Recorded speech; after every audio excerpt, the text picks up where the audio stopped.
Turkey and Israel are edging toward a confrontation that could reshape the strategic balance in Syria, and the latest warning has come directly from Jerusalem.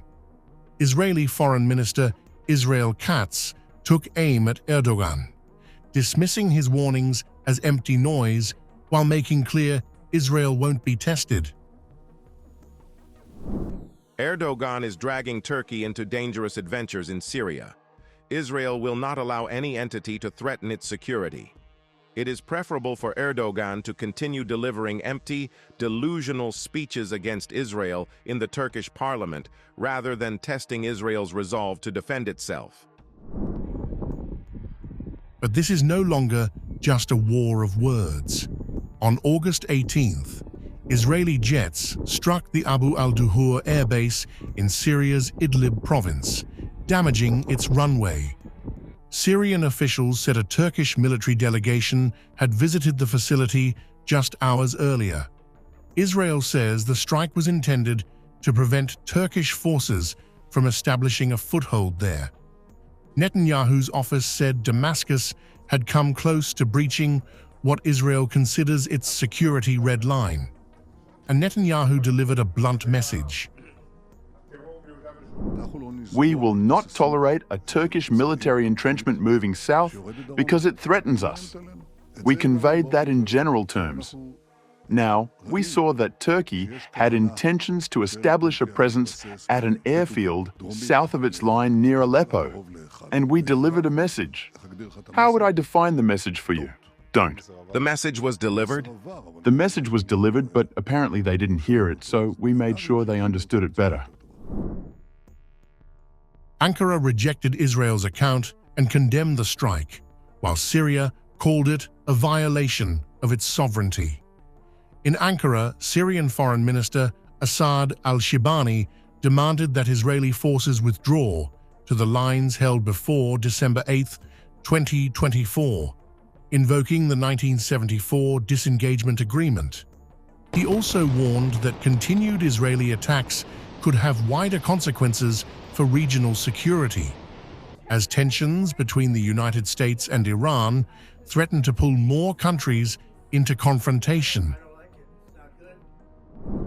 Our efforts to establish calm in the north are closely linked to our determined diplomatic action to stop the repeated Israeli attacks in southern Syria.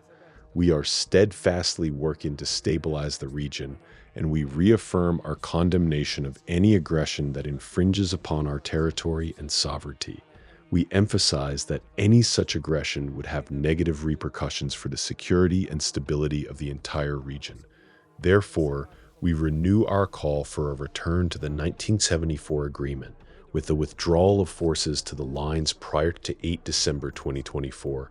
We also call upon friendly and sisterly nations, as well as the international community, to take responsibility for enforcing international law and maintaining stability in Syria and the region. The confrontation also has a political dimension.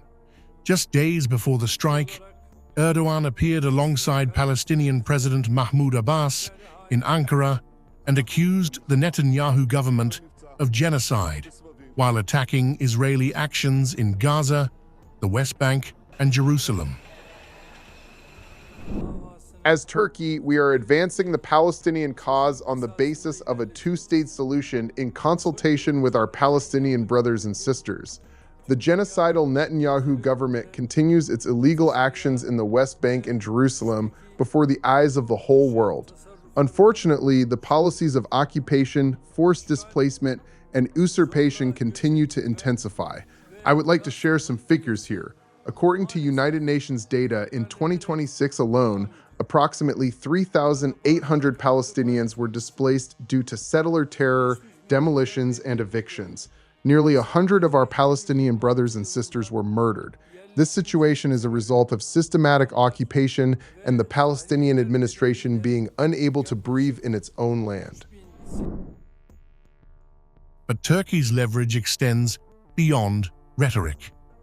On August 7th, Turkey signed the Mecca Joint Defense Agreement with Saudi Arabia and Pakistan, a pact that emulates NATO's Article 5, with an attack on one member triggering a defensive response from the others. Now Egypt is seriously considering joining, and Turkish Foreign Minister Hakan Fidan openly pointed to Israel's own security partnerships in the Mediterranean when explaining the logic behind the pact. From the outset, I have said that this alliance is not aimed at any particular party. It simply affirms our mutual commitment to security, sovereignty, and well-being, and reinforces the sense of responsibility that countries in the region have towards their own issues. Are there other alliances in the region targeting us? Yes, there are. Before the Mecca alliance was signed, as you know, Israel, Greek Cyprus, and Greece met and established a security alliance in the Mediterranean. This did not receive the attention or discussion it deserved, but we all know the purpose behind that alliance.